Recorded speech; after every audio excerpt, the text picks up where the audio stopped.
Thanks to my three fans there. I can't be the only speaker this morning, by the way, that hasn't wanted to have done the walk to the dance floor walk coming across the stage. It just was too hard to resist. When Radio Centre first stepped forward and said they wanted somebody to give an overview of the digital landscape, digital audio landscape, the first person they asked had really, really good technical knowledge.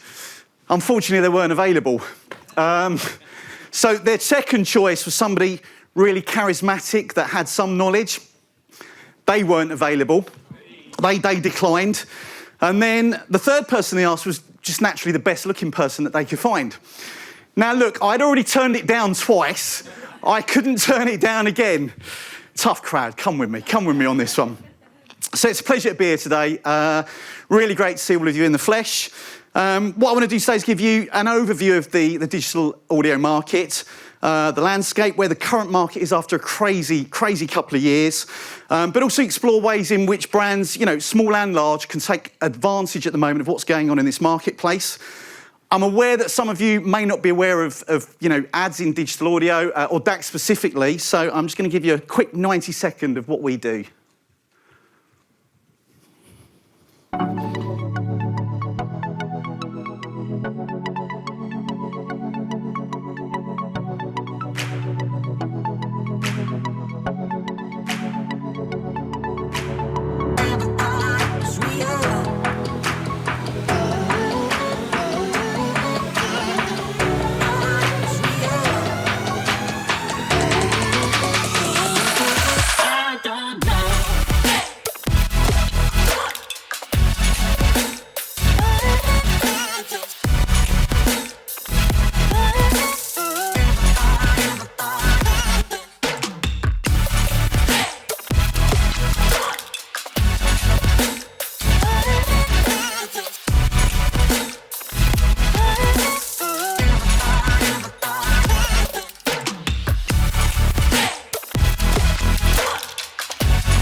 So to maximise our time today, I want to cover off really just four simple points, which is the digital audio consumer, who's actually listening to digital audio content, what is available out there, how do we reach audiences effectively, particularly maximising on budgets with low wastage, and the question I get asked everywhere I go, which is what's coming next? Can you look into the future? And maybe we'll have a little bit of a look at that this morning. So let's have a look at, first of all, who's actually listening to digital audio? Who are these digital audio consumers?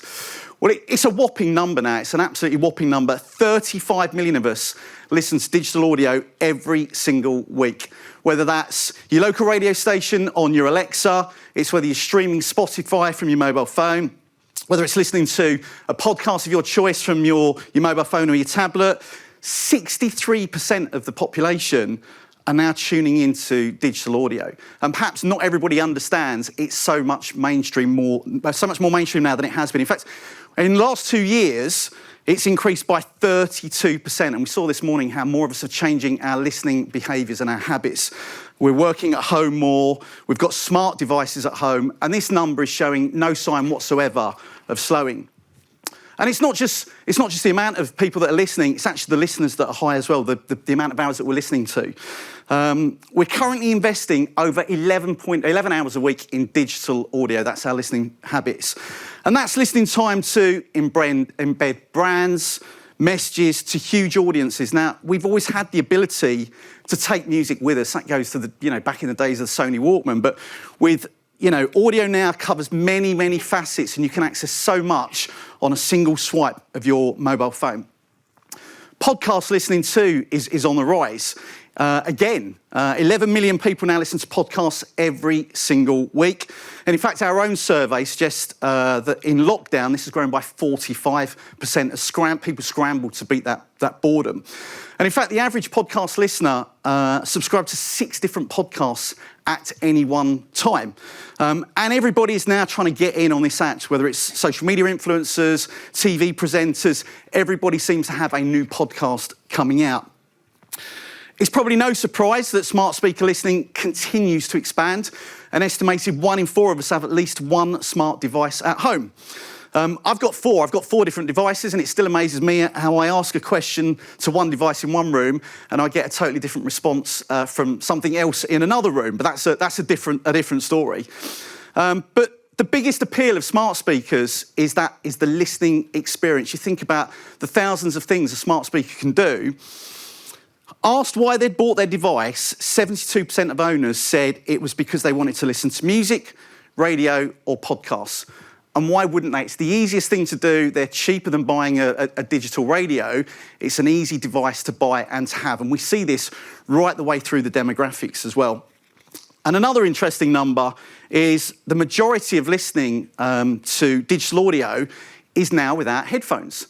And that's a change. That's a change happening in recent years. It's a reflection of the increased time we spend listening to smart devices or voice-activated speakers. If I'd have been stood here probably 3-4 years ago, we would talk about digital audio being that one-to-one experience. In fact, I think my colleagues have been up here talking about that one-to-one medium of digital audio listening. But this is changing as a one-to-many experience. And from an advertiser point of view, this is great because the brand gets out there to many rather than just that one person that we thought we were getting to. As you'd expect, growth of audio is also reflected in ad spend, which is great news for most of us in this room.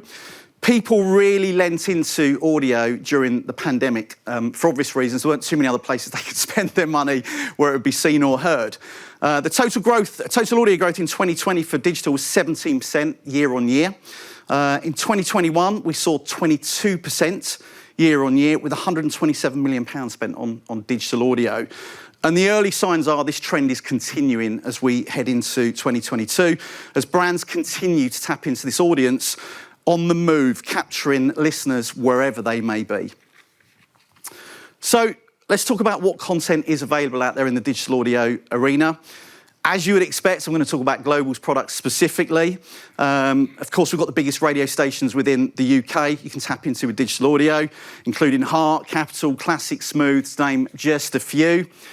But what I really love about digital audio streaming is you're buying into an audience, not just about buying one brand. With us, we've got access to streaming platforms such as Soundcloud, exclusively, by the way, with Soundcloud, which is listened to by more students in the UK than any other streaming platform. And this is the place, if you don't know Soundcloud, it's where new artists go on, they upload their music, and it's launched the careers of many. In fact, Billie Eilish herself claims SoundCloud is the only reason I am anything. Of course, we've got access to some huge podcasts, access to Sky, ITV, and whether that's a choice of, host-read ads, spot ads, there is a budget to suit everybody. Last year's ITV's Love Island podcast achieved 4 million downloads. 4 million downloads from a companion podcast and reached a huge new and mainly incremental audience. This was probably an audience that wasn't tapping into before. And what I love about podcasts more than anything else is you have an emotional connection with the host of that podcast. You're in a different place. You don't choose to listen to a podcast like you would with music because you think it's cool. You choose to listen to a podcast to immerse yourself in something for 30 minutes or 45 minutes of your day. And, Love Island particularly, listeners just really wanted to catch up on all the juicy gossip of what's happened the day before in the island. But podcast listeners do expect to hear adverts. They understand somebody's got to pay for this content, so they expect to get adverts. And the great thing is it helps us deliver ads that are relevant to the brand and also relevant to the podcast as well.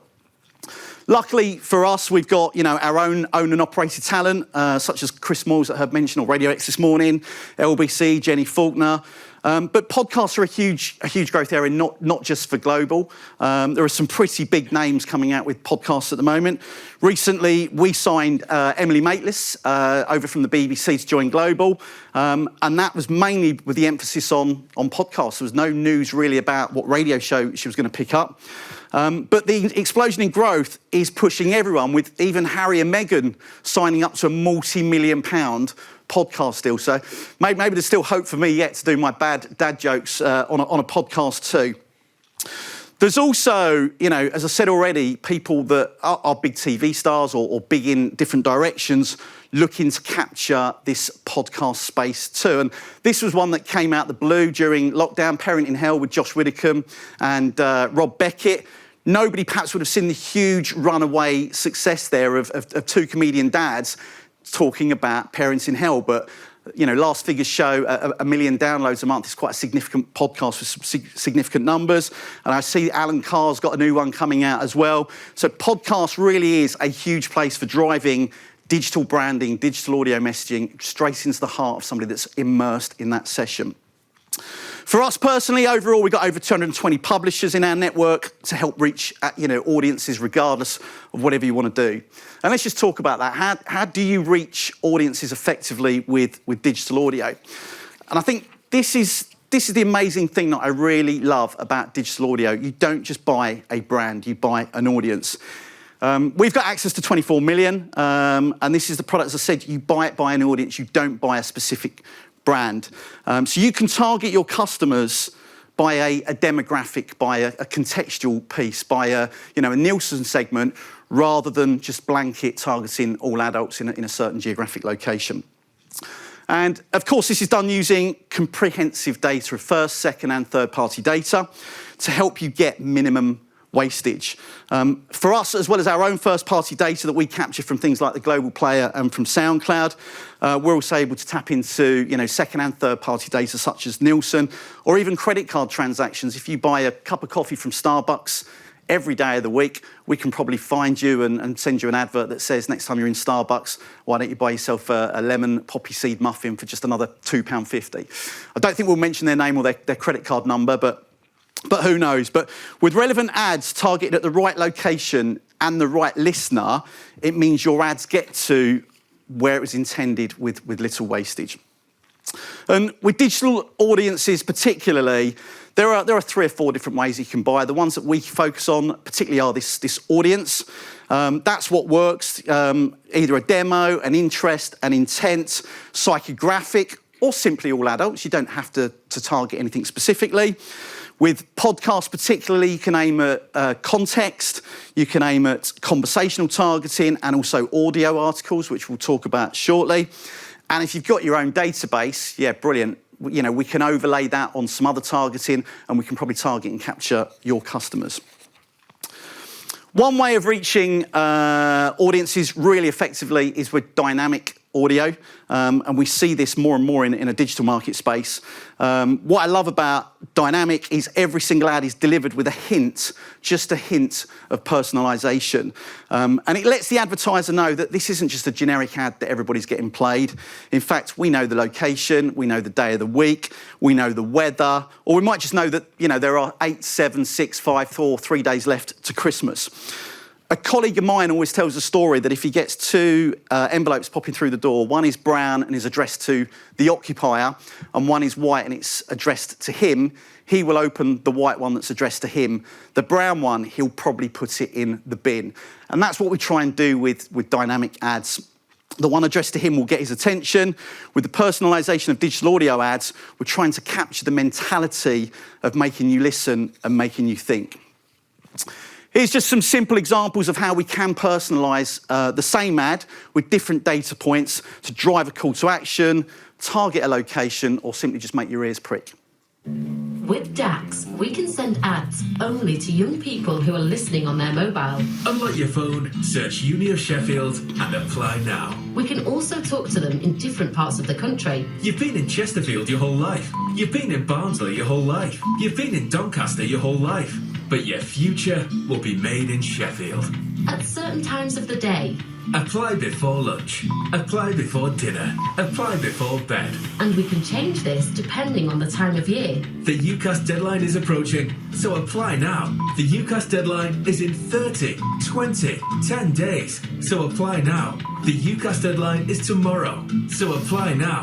And we can use inspirational music from a band made in Sheffield. Moloko, over to you. The time is now. Let's make this moment last. So what's around the corner? I always have entertainment with this one. If I'm out with friends in a bar, I'll give them a completely different version of probably what's really coming around the corner. Years ago, I worked for a large directory company, and this was when the internet was starting to take hold, and the Japanese come and visited our building in Slough, it was at the time, and asked what's coming next, what was around the corner. And we showed them this big computer screen with a big keyboard and a big drive and said, that's how people will search in the future. And they got this mobile phone brick out of their pocket and said, no. People will live on this device. It's how they'll pay for things. It's how they'll search. It's how they listen to music. It's how they watch movies. And I was looking at my Nokia 3310 thinking, I can't even get a signal on the goddamn thing, let alone do all of that.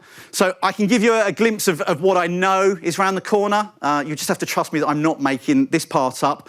Of course, in any digital arena, change happens constantly. And digital audio is no different. We're now seeing news articles. So if we look at audio articles, we're now seeing news articles from leading newspapers starting to be audiofied. That's the word we're using. I'm not even sure that's a real word, but it's the word we're using. And we're in discussions with publishers about taking their content and adding ads into the mix. And we're so used to hearing ads with music and with podcasts. Why would you expect anything different if you've downloaded or asked Alexa to read you the Mail Online entertainment news? You would expect an advert to be in there. If we look at live audio apps, I'm sure some of you in this room are on Clubhouse. We're seeing social channels such as Clubhouse entering the market, really disrupting what's going on, where they are purely audio-based. There is no place to share, to check in, to like, to comment. It really disrupts the display model because there is nowhere to put display revenues, but it does open up new avenues for digital audio content. And finally, mobile gaming, and every time I look at this, I'm probably like you thinking, really? But mobile gaming is entering the audio advertising space. Of course, for those of you on the way in this morning that played Candy Crush, Words with Friends, or even Call of Duty on your mobile phone, you are used to seeing ads appearing between gameplay. But soon, you'll be hearing ads too. And for those of you that think mobile gaming is for the nerdy few, look at the demographics on your next commute home of who's playing games. I think you'll be surprised who's tapping into that marketplace. I think that does it for me. I really appreciate you taking the time to listen today, and I hope you enjoy the rest of your day.